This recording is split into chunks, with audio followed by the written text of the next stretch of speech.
Honours চতুর্থ বর্ষ প্রাণীবিদ্যা বিভাগের শিক্ষার্থীরা আমরা জিন প্রকৌশল ও জীব প্রযুক্তি এই কোর্সটি পড়ছিলাম। Course code 243103।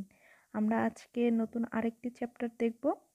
আমাদের আজকের যেই নতুন চ্যাপ্টার অষ্টম অধ্যায় মাইক্রো ইনজেকশন প্রযুক্তি ও ট্রান্সজেনিক প্রাণীর সৃষ্টি। তো আমরা এই অধ্যায় থেকে যে বিষয়টি পড়ব সেটা হচ্ছে ট্রান্সজেনিক অ্যানিমাল ও ক্লোনিং, অর্থাৎ ট্রান্সজেনিক অ্যানিমাল কীভাবে তৈরি করা হচ্ছে এবং ক্লোনিংটা কীভাবে হচ্ছে এই বিষয়টা আমরা এই অধ্যায়ের দেখব। তো প্রথমেই আমরা শিখি যে ট্রান্সজেনিক অ্যানিমাল কাকে বলছি। এক জীবের মানে একটি জীবের ডিম্বাণু অথবা শুক্রাণু অথবা জাইগোটে অন্য জীব হতে জিন বা ডিএনএ কৃত্রিমভাবে প্রবেশ করানোর ফলে যে প্রাণীটা তৈরি হয় তাকে বলা হচ্ছে ট্রান্সজেনিক প্রাণী। এখন আসি ক্লোনিং অ্যানিমাল। এটা কীরকম? একটা অনিষিক্ত ডিম্বাণু, দেখো ওটার থেকে পার্থক্য কী যে ট্রান্সজেনিক অ্যানিমালে কিন্তু আমরা ডিম্বাণু শুক্রাণু বা জাইগোট তার মধ্যেই একটা জিন বা ডিএনএর অংশ ঢুকিয়েছি, কিন্তু এখানে কি করছি ডিম্বাণু থেকে সম্পূর্ণ নিউক্লিয়াসটাকেই অপসারণ করে ফেলছি এবং ওই অপসারণকৃত ডিম্বাণুর মধ্যে আমরা অন্য প্রাণীর দেহকোষের নিউক্লিয়াস প্রবেশ করানোর ফলে যে প্রাণী তৈরি হয় তাকে ক্লোনিং বলছি। অর্থাৎ এখানে দেখো পার্থক্যটা কি, যে ডিম্বাণুতে যে নিউক্লিয়াস থাকে আমরা জানি সেটা হচ্ছে এন হ্যাপ্লয়েড, কিন্তু দেহকোষের যে নিউক্লিয়াস থাকে সেটা কেমন? ডিপ্লয়েড। অর্থাৎ এখানে কিন্তু কোনো নিষেক সম্পূর্ণ হচ্ছে না। একটা প্রাণীর ডিম্বাণু থেকে নিউক্লিয়াসটাকে হ্যাপ্লয়েড নিউক্লিয়াসটাকে বের করে সেখানে একটা দেহকোষের ডিপ্লয়েড নিউক্লিয়াস প্রতিস্থাপন করা হচ্ছে। এই যে প্রক্রিয়ার মাধ্যমে যে প্রাণীটা তৈরি হবে সেটা হচ্ছে ক্লোনিং অ্যানিমাল। এবং এখানে যেটা হয়ে থাকে সেটা হচ্ছে যে এই দেহকোষের নিউক্লিয়াস যেই প্রাণী থেকে নেওয়া হচ্ছে নতুন প্রাণীটা কিন্তু সেই প্রাণীর মতনই গঠন তৈরি করবে, অর্থাৎ তার মতনই কপি তৈরি হবে। তো আমরা ট্রান্সজেনিক প্রাণীর যে প্রসিডিউরটা সেটা একটু দেখি। দেখো এইটা একটা প্রাণীর আমার মনে করলাম যে কাঙ্ক্ষিত জিন, সেই জিন সম্বলিত একটা ভেক্টর। আমি এটা মনে করতে পারি যে যে কোনো একটা উপাদান, অ্যান্টিবডি বা এরকম কোনো উপাদান এই ভেক্টরটা এর ভেতরে ঢুকিয়ে মানে জিনটার এই ভেক্টরের মধ্যে আছে। এটা হচ্ছে আমার কাঙ্ক্ষিত জিনসহ ভেক্টর। আরেকটা কি করতে হবে, একটা ভেরির ডিম্বাণু নিতে হবে। অর্থাৎ আমি একটা ভেরির যেটা তার ডিম্বাণুটাকে কালেক্ট করব। করার পরে কি করতে হবে, দেখো ওই যে কাঙ্ক্ষিত ভেক্টর যেটা ছিল জিনসহ ভেক্টর যেটা ছিল সেইটা মাইক্রো ইনজেকশনের মাধ্যমে এই ভেরির ডিম্বাণুর মধ্যে ঢুকিয়ে দিতে হবে। দেখো ট্রান্সজেনিক অ্যানিমালে কিন্তু আমরা নিউক্লিয়াসকে অপসারণ করব না, ওইটার মধ্যেই আমরা আমার কাঙ্ক্ষিত জিনসহ যে অংশটুকু সেটা ঢুকিয়ে দিচ্ছি মাইক্রো ইনজেকশনের মাধ্যমে। এখন কি করছি, এই ডিম্বাণুটাকে একটা পালক মাতা ভেরির দেহে মানে জরায়ুতে এটা প্রতিস্থাপন করতে হবে। তাহলে এইটা ওর ভেতরে ঢুকিয়ে দিলে এই প্রাণীটা যেটা হচ্ছে ট্রান্সজেনিক ভেরি হয়ে গেল, অর্থাৎ তার যেই প্রাণীটা তৈরি করলো সেই প্রাণীটা হচ্ছে ট্রান্সজেনিক ভেরি, অর্থাৎ আমার কাঙ্ক্ষিত জিন সহ এই প্রাণীর দেহে সেই উপাদানটা থাকবে। সে যেই দুধ উৎপন্ন করবে সেই দুধে আমার সেই কাঙ্ক্ষিত জিনের যে উপাদানটা সেটা পাওয়া যাবে। এখানে আমরা ধরলাম যে এই গ্রিন কালারের অংশগুলো আমার সেই কাঙ্ক্ষিত উপাদান, দুধে আমার কাঙ্ক্ষিত বস্তুটা পাবো।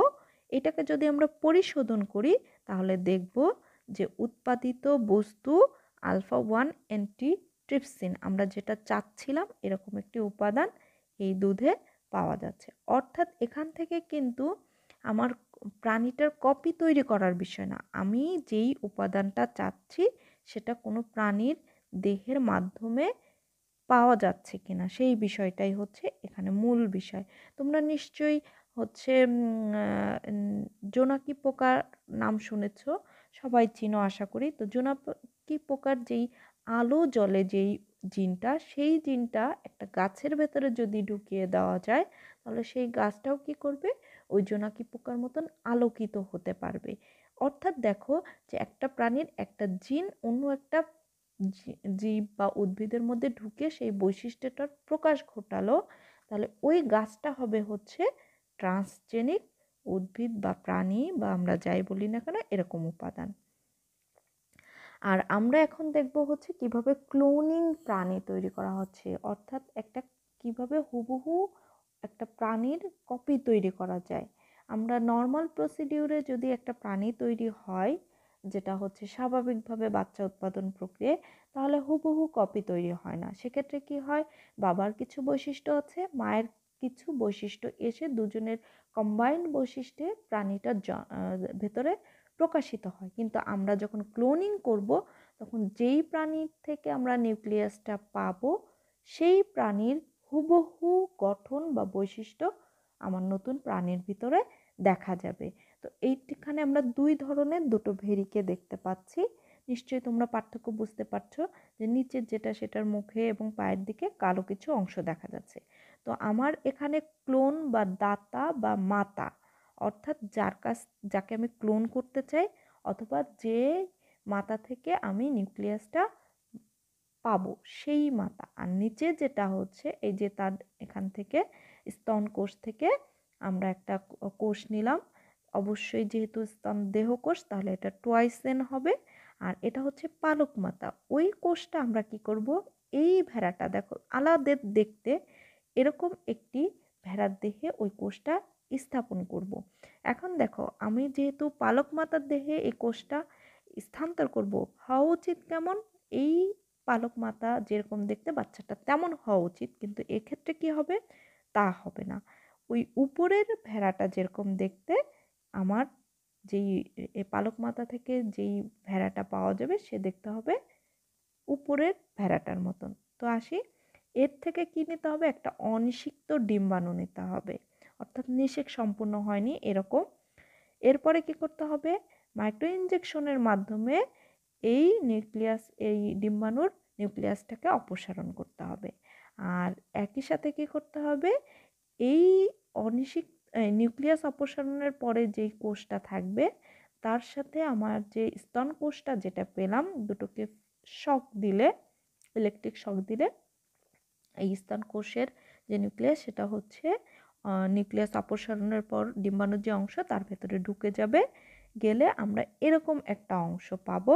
দেখো যে গ্রিন কালারের নিউক্লিয়াস এবং দুটো অংশ একসাথে একীভূত হয়ে, এটা কিন্তু একটা টোয়াইসেন কোষ। কারণ টোয়াইসেন যদি না হয় তাহলে তো প্রাণীর গঠন পাওয়া যাবে না।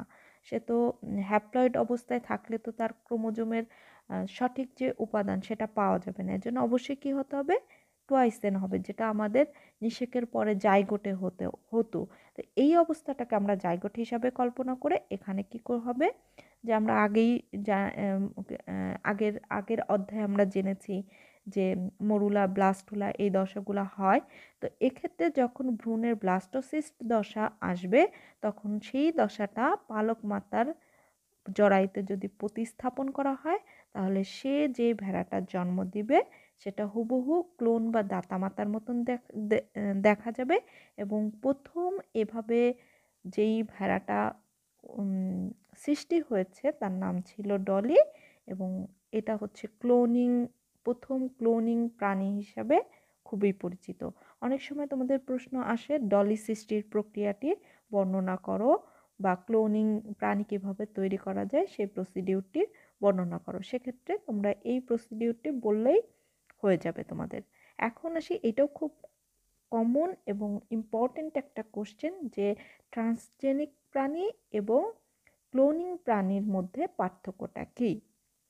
তো প্রথমেই সংজ্ঞা আসি, এখানে কি লাগবে, অনিষিক্ত ডিম্বাণু নিউক্লিয়াস অপসারণ করে অন্য প্রাণীর দেহকোষ। এখানে কিন্তু খুবই ইম্পর্টেন্ট, কোন কোষ লাগবে, দেহকোষ লাগবে।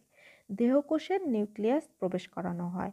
আর এক্ষেত্রে কি করা হয়, যে কোনো প্রাণীর ডিম্বাণু বা শুক্রাণুর থেকে কোনো নিউক্লিয়াস অপসারণ করা হয় না, বরঞ্চ তার ভেতরে অন্য উৎস থেকে জিন বা ডিএনএটাকে প্রবেশ করানো হয়। এখানে কোনো বিশেষ বৈশিষ্ট্যের প্রকাশ ঘটে না, অর্থাৎ ওই দেহকোষের নিউক্লিয়াস যেই প্রাণী থেকে নেওয়া হচ্ছে হুবহু সেই প্রাণীরই বৈশিষ্ট্য প্রকাশ ঘটবে। কিন্তু এখানে কি হবে, বিশেষ বৈশিষ্ট্যের প্রকাশ ঘটে, অর্থাৎ আমি অন্য উৎস থেকে যে জিনটা নিলাম সেই জিনের বৈশিষ্ট্য এখানে প্রকাশ পাবে। এখানে জিনগত কোনো পার্থক্য সৃষ্টি হবে না, কারণ নতুন কোনো জিনের সমাবেশ এখানে হয় না। কিন্তু এখানে জিনগত পার্থক্য সৃষ্টি হয় কারণ নতুন জিনের সমাবেশ ঘটে। এক্ষেত্রে জিনোমের গঠন অপরিবর্তিত থাকবে, কিন্তু এক্ষেত্রে জিনোমগত গঠন কিছুটা পরিবর্তন হতে পারে। আচ্ছা, মিউটেশন এখানে ঘটে না, কিন্তু এখানে মিউটেশন ঘটতে পারে। কেবল ডিম্বাণুর খোলসটাকে এখানে ব্যবহার করা হয়, কারণ ডিম্বাণু থেকে নিউক্লিয়াস অপসারণ করা হয়, কিন্তু এখানে ডিম্বাণু শুক্রাণু জাইগোটি ব্যবহার করা হয়, এখানে নিউক্লিয়াস অপসারণ করা হয় না। এটা বাহ্যিক প্রকাশ একেবারে হুবহু মাতৃরূপ, অর্থাৎ যেই প্রাণীটা দেহকোষের নিউক্লিয়াস এখানে দেওয়া হয়েছে তার মতন হবে, কিন্তু এক্ষেত্রে বাহ্যিক প্রকাশে ভিন্নতা দেখা যায়, কারণ যেই ডিম্বাণু শুক্রাণু বা জাইগোট তার বৈশিষ্ট্যও প্রকাশ পাবে এবং অন্য উৎস থেকে যে জিনটা নেওয়া হয়েছে তার বৈশিষ্ট্যটাও প্রকাশ পাবে। তোমরা এটা 4 মার্কসের যে কোশ্চেনটা থাকে সেই কোশ্চেনের জন্য ভালোভাবে পড়ে ফেলবে, বুঝে পড়বে, তাহলে ভুল হওয়ার সম্ভাবনা কম থাকবে এবং মনে থাকবে। এই চ্যাপ্টারে এই পর্যন্ত। তোমরা আশা করি এখানে যেই 3টা অংশ আমি পড়ালাম 3টা অংশ তোমরা ভালোভাবে মুখস্থ করবে। 3টা অংশই তোমাদের পরীক্ষার জন্য খুবই গুরুত্বপূর্ণ এবং ভালোভাবে মুখস্থ করবে। সবাইকে ধন্যবাদ।